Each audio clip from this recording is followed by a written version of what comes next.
Voiceover Coffee Shop, Episode 11. Welcome to the Voiceover Coffee Shop, where we share our morning with some of the finest names in voiceover.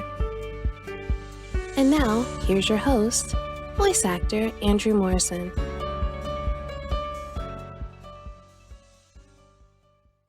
Hi there, my name is Andrew Morrison, and welcome to the Voiceover Coffee Shop, where we start our day with some of the finest names in voiceover.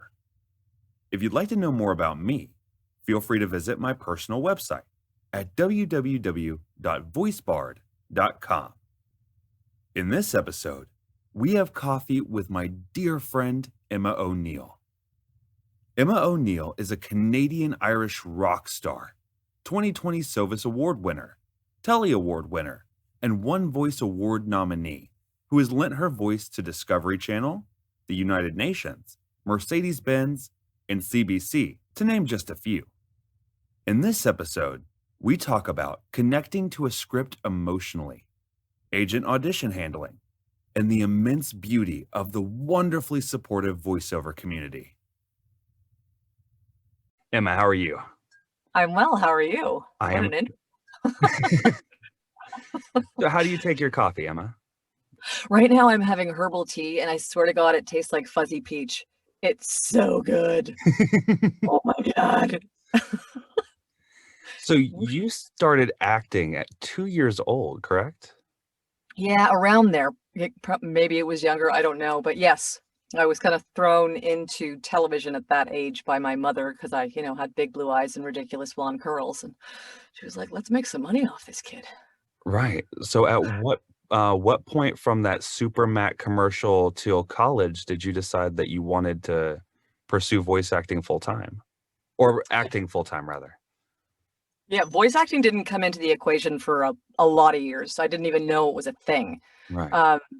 But from my earliest memories, I have been an actor. I was always in acting schools and drama classes and all of those things. And then I went to York in Toronto, York University. I was in the acting program there. And it was actually from York that I left acting. Okay. So I'm accepted into this, academy program. And it's, very they only take, I think my first year, second year is the year that you stream. So that was the year that they took 13 of us or 12 of us into the program. So you auditioned to get in, and then in third year there was only 8 of us, and it was typical drama school. Like, let's destroy you. Let's stomp all over your soul and make sure you hate it. So I just didn't want to participate in that kind of world anymore, and I left. I finished university. I finished with an honors degree, and my last 2 years I studied kinesiology, so health science. And I ended up teaching yoga, which I still do. So it's like, my degree in Bachelor of Fine Arts with special interest in kinesiology led me to teaching yoga around the world. And it was actually from yoga that I came back into acting, specifically voice acting. Okay, so how did yoga tie into voice acting? I had been living overseas for about 10 years. I had been living kind of out of a backpack, traveling through India and Southeast Asia. I lived in Australia for a few years and ended up on Maui for about a year. And then I ended up in Taiwan for 4. And when I came back from Taiwan after 4 years, when, life brought me back to Canada, I was teaching yoga, and I had a client who was an insomniac. He could not sleep. So I decided to do what's called a yoga nidra. It's just talking someone into a state of relaxation by asking them to relax all of their body parts bit by bit. And he asked me to record myself doing this because it was the only time that he actually slept. So I did. And then from that recording, the person that I was dating at the time suggested that I take voice acting classes. And I was like, don't be ridiculous. But so for Christmas, I got, my first microphone and was signed up for a voice acting class. And I went, and that was it. I fell head over tea kettle and was like, oh my God, like I can do this thing that I've loved my entire life, but in a really different way. Right. So yeah, it was kind of, I got behind the mic, and that was that. So what were some of the techniques that you learned when you were in school for acting that kind of fell over into your voiceover world? Like what were some of the strongest ones that just resonated the most that you still just think back to? The funnier part, one of the reasons I left York, and I felt that, they weren't supportive in any way. And of course, hindsight is 2020. One of the things that they had me focus on was the dramatic, not the dramatic, like, "Ah," but the dark side of my personality. And Okay. I wanted to do comedy. Like, I was like, come on, let me be the funny person. Comedy's fun. Isn't it?"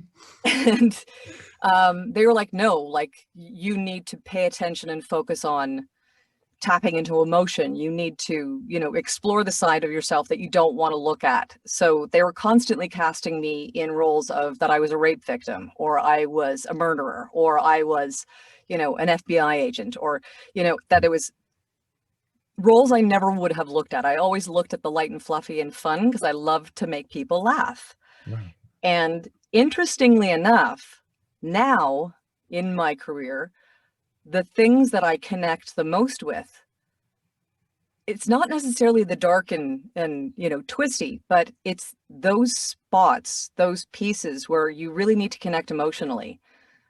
So I excel in PSA, and in PSA in the sense of if the audience, if the client needs the audience to feel, like, really be touched by this, if it's an animal welfare or UNHCR or UNICEF or anything like that, they're the things that I actually book the most, because I connect with the copy of these poor kids, these poor animals, this thing, like this, it's heart-wrenching. And so interestingly enough, I ended up connecting with the more emotional side of things. So what do you do to tap into that on the spot? Because I mean, auditions can come in at any moment. So I use a lot of different stuff. I've coached with a lot of different people, and I do a lot of stuff. One of the things that I do is a talk in. I gotta talk myself into it. But for example, with UNHCR, so that's the United Nations, Mhm. and it's usually about children. So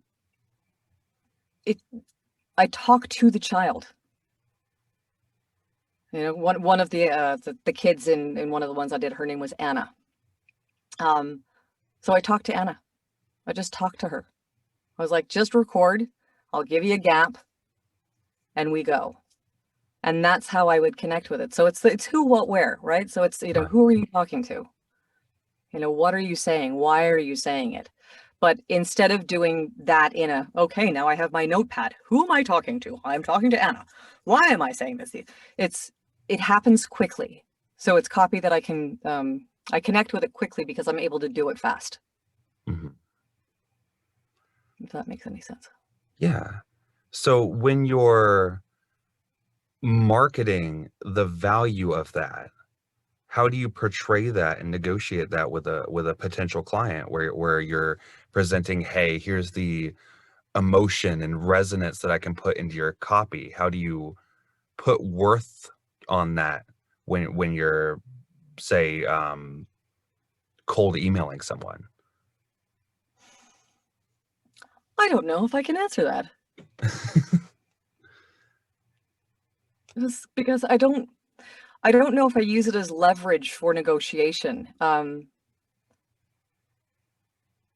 If I'm pitching to someone who is, they're looking for a voice who is able to, make the people feel something and donate money.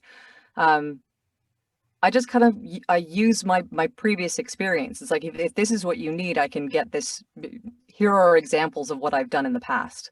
But I don't know if I'd necessarily leverage it in an email in that way. Okay. So Okay. yeah, no. Yeah.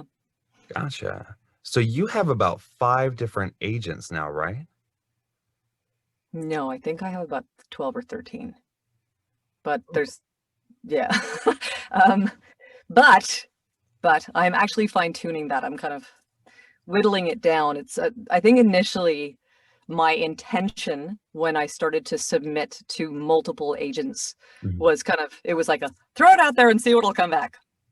Right. And so, and then all of a sudden I got signed to a bunch of agencies, and I think 2019 I got signed to quite a few rosters, which is, it's wonderful, but then it starts to get to a point where you're saturating yourself, that you're getting a lot of the same audition from multiple agents. So you're having to choose, are you submitting it to the first person that sent it to you, or are you submitting it to the first person you signed with? And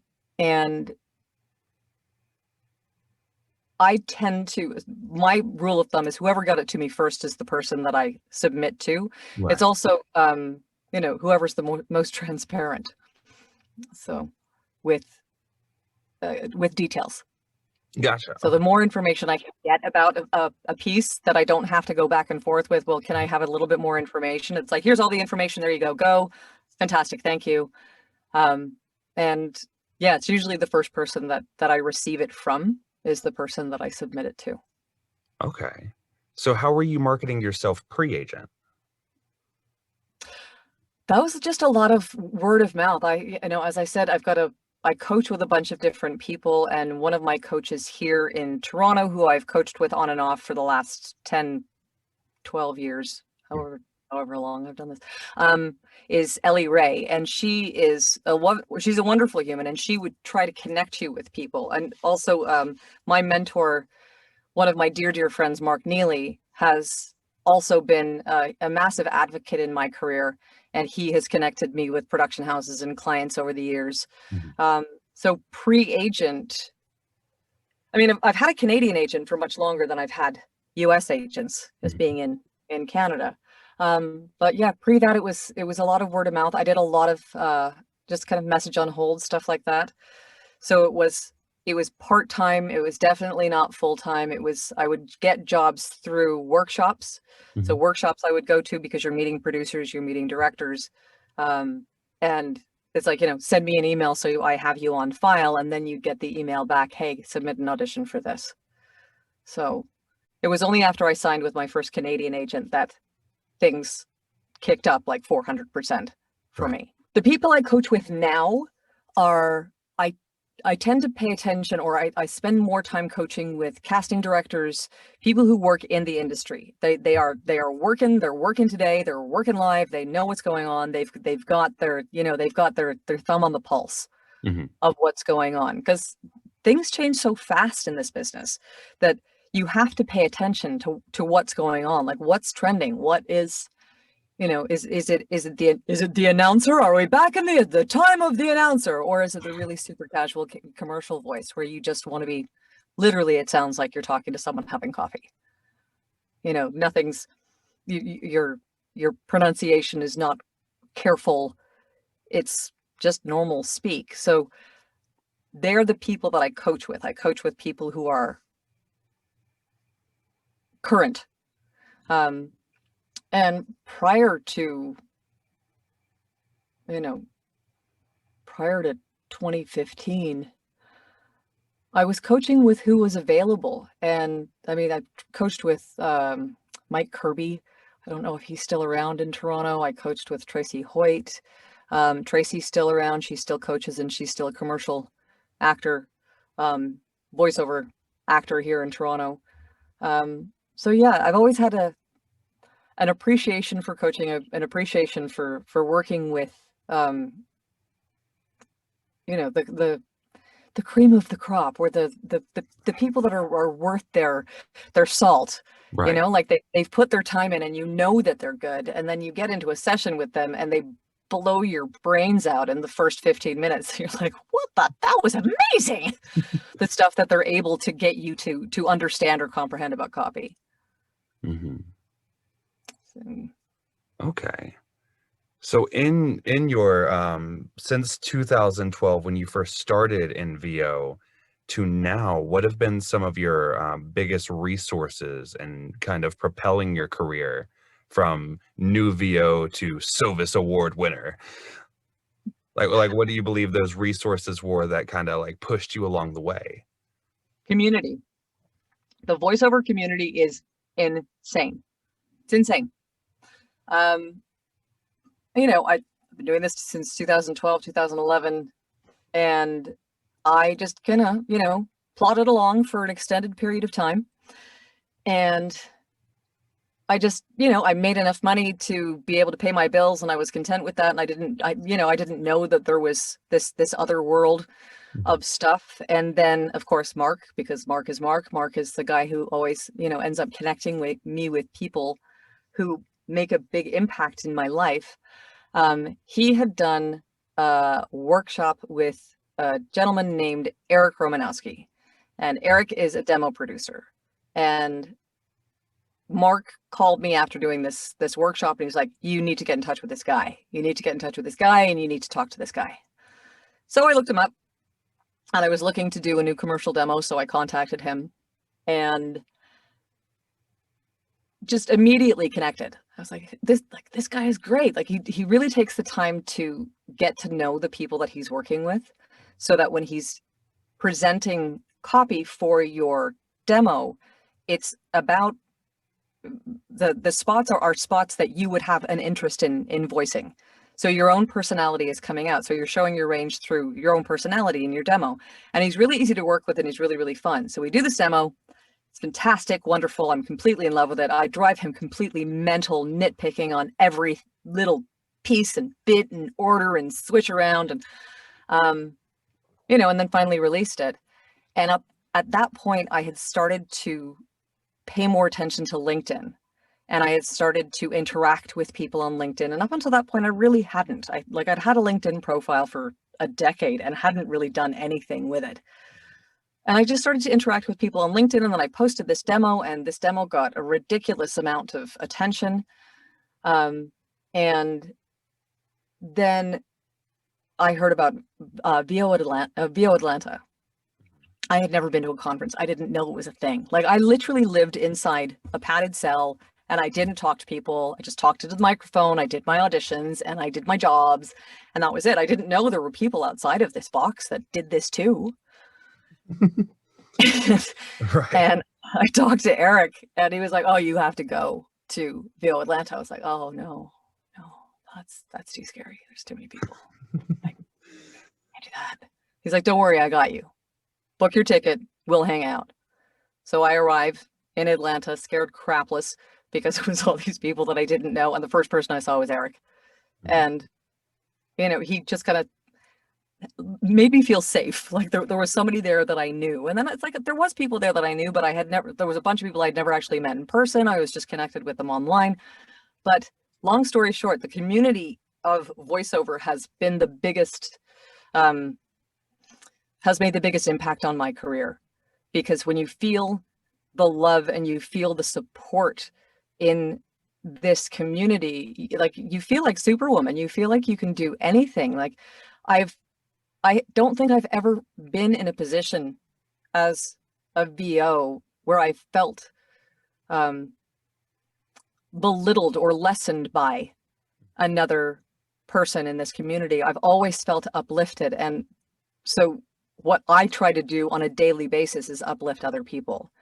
Like, provide a platform, you know, if you have a question, I'm available. If I can help you in some way. Sometimes I can't respond immediately. Sometimes, you know, it gets lost in the muck because there's days where I'm busy and I forget to pee. But, you know, I do try to pay it forward, because I've been helped by so many people along the way that I do try to pay it forward in whatever way I can. So what are those questions that you do get asked often in the VO community?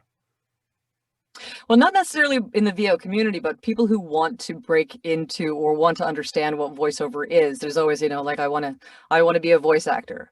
How do I be a voice actor? You know, I've been told that I've got a great voice, so should I do this thing? And I think that if this is what you want to do, then fantastic, do it. But my first question usually is, do you have any acting experience? Right? Do you have singing background?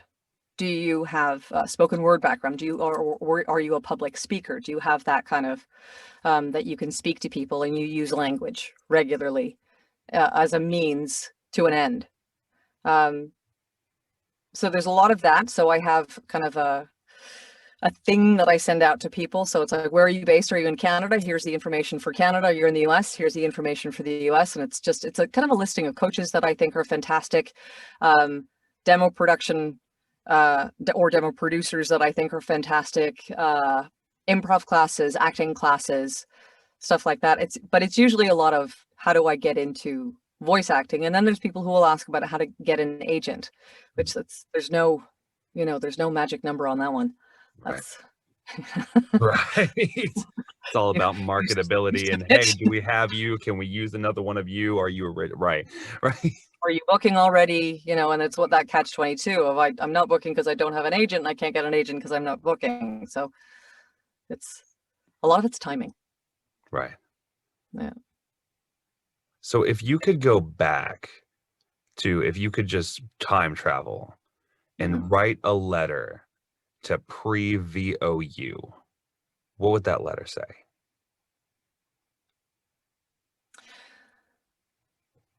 You have a very, very promising career ahead of you. Don't listen to anybody who tells you that you can't, or that this isn't a real job, or that it's not attainable. To listen to your gut and to listen to your heart, because as I said, I've been an actor my whole life. I think I was born acting, and it's my passion. I absolutely love what I do, and I'm so grateful every day that I get to walk into this padded cell and talk to myself. It's just it's the best job in the world, and so if I was just to my younger self, keep going. Go in the direction that you want to go in. Don't pay attention to the naysayers or any of those people. Do what it is that makes your heart sing, and you will go far. Well, thank you so much, Emma. You are the greatest. My pleasure. Anytime. Thank you. You're lovely. Thank you. All right. I think I need that resource list. No problem.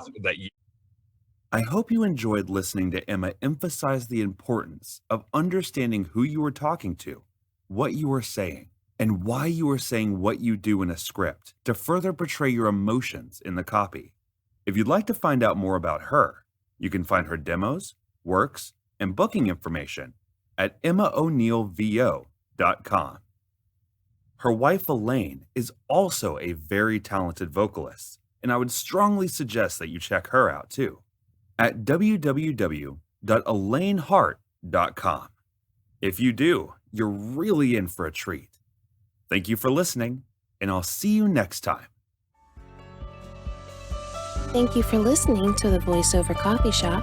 For more information on guests, new episodes, and more, be sure to visit www.vocoffeeshop.com.